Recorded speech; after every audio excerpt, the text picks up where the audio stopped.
नमस्कार, स्वागत है आपका इस बुलेटिन में। मैं हूं आपके साथ अवंतिका श्रीवास्तव। राज्योत्सव की तस्वीरें भी आप तक पहुंचाएंगे, लेकिन इससे पहले मानगढ़ का रुख कर लेते हैं। प्रधानमंत्री नरेंद्र मोदी संबोधित कर रहे हैं। मानगढ़ धाम आए हुए मेरे प्यारे आदिवासी भाई और बहनों,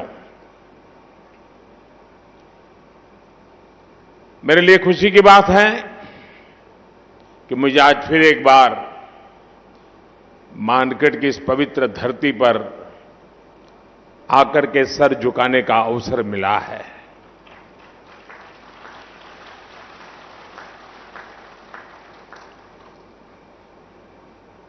मुख्यमंत्री के नाते अशोक जी और हम साथ साथ काम करते रहे और अशोक जी हमारी जो मुख्यमंत्रियों की जमात थी उसमें सबसे सीनियर थे, सबसे सीनियर मुख्यमंत्रियों में है।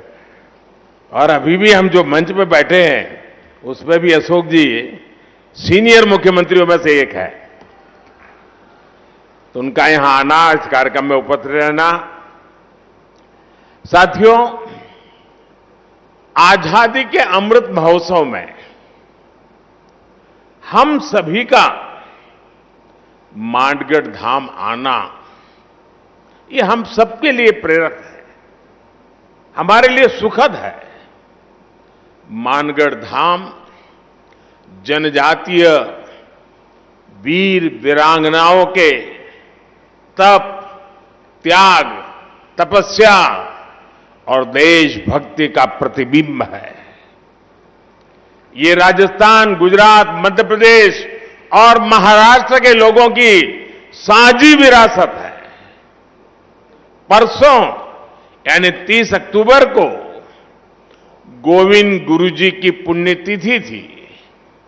मैं सभी देशवासियों की तरफ से गोविंद गुरु जी को पुनः श्रद्धांजलि अर्पित करता हूं।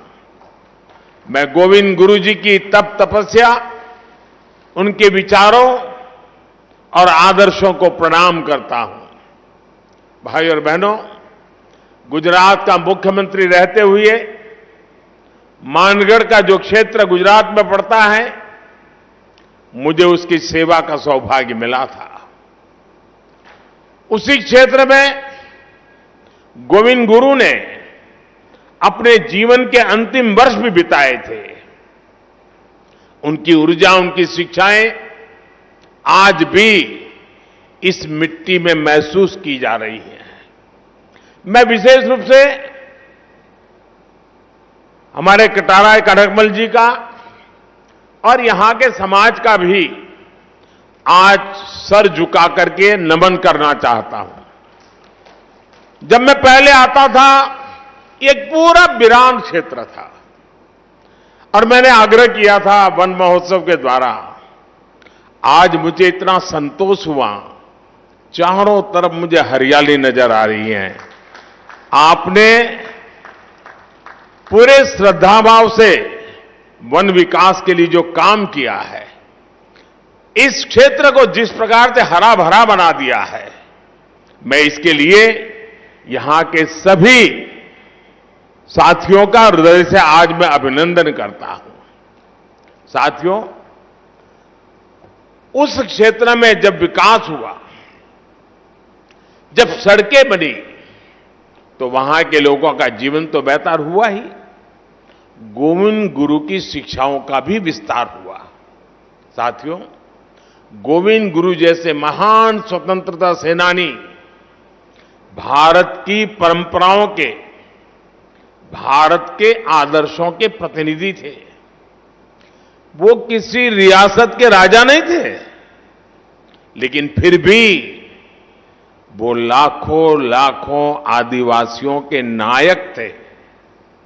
अपने जीवन में उन्होंने अपना परिवार खो दिया, लेकिन हौसला कभी नहीं खोया।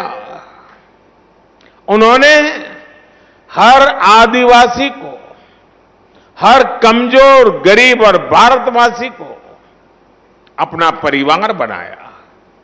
गोविंद गुरु ने अगर आदिवासी समाज के शोषण के खिलाफ अंग्रेजी हुकूमत से संघर्ष का बिगुल फूंका तो साथ ही अपने समाज की बुराइयों के खिलाफ भी उन्होंने लड़ाई लड़ी थी। वो एक समाज सुधारक भी थे, वो एक आध्यात्मिक गुरु भी थे, वो एक संत भी थे, वो एक लोक नेता भी थे। उनके जीवन में हमें साहस, शौर्य के जितने महान दर्शन होते हैं, उतना ही ऊंचा उनका दार्शनिक और बौद्धिक चिंतन भी था। खबर